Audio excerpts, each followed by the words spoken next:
Hi, I'm Lucy and I'll briefly introduce our work on ancient human herpes simplex virus. For many human pathogens, major uncertainties exist regarding how long they've been infecting humans and how patterns of pathogen diversification may mirror the interactions and behaviours of their hosts. And when relying on sometimes patchy modern data spanning only a recent time window, important assumptions have been made, especially regarding mutation rates and historic diversity, only to be overturned by the incorporation of ancient genomic data. The herpes viridae family is a prime example of a human pathogen for which assumptions have had to be made. Phylogeographic clustering of sampled diversity into European, Pan-Eurasian and African groups has led to suggestions that the virus co-diverged of anatomically modern humans migrating out of Africa, although much younger estimates have also been proposed.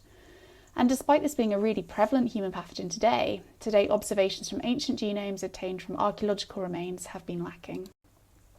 In this poster, I'm presenting three full ancient European HSV1 genomes dating to between 253 to 1450 CE, sequenced to up to 9.5x coverage with paired human genomes. All showed signs of post-mortem damage and were consistently assigned to HSV1 as opposed to HSV2.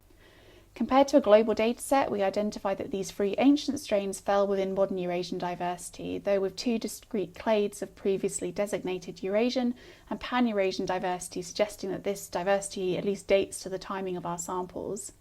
And in light of evidence for significant recombination, we employed population genetic methods based on allele frequency and haplotype sharing, recovering similar patterns of genome-wide structure. Finally, having pruned the alignment for recombinant fractions, we considered the placement of ancient samples in a phylogenetic framework. We observed significant temporal signal in the phylogeny for all Eurasian and Pan-Eurasian strains, and this allowed us to estimate a mean mutation rate for non-African diversity of 4.3 to 7.7 times 10 to the minus 7 substitutions per site per year, leading to an estimated age of sampled modern Eurasian diversity of HSV1 to somewhere quite recent, about 7,000 years ago.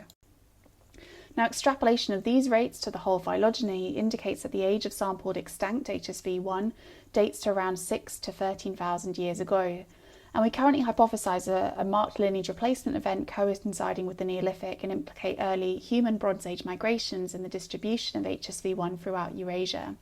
And additional ancient samples, particularly obtained from pre-Neolithic human remains, will be really invaluable for further elucidating the length of association of HSV1 with human hosts.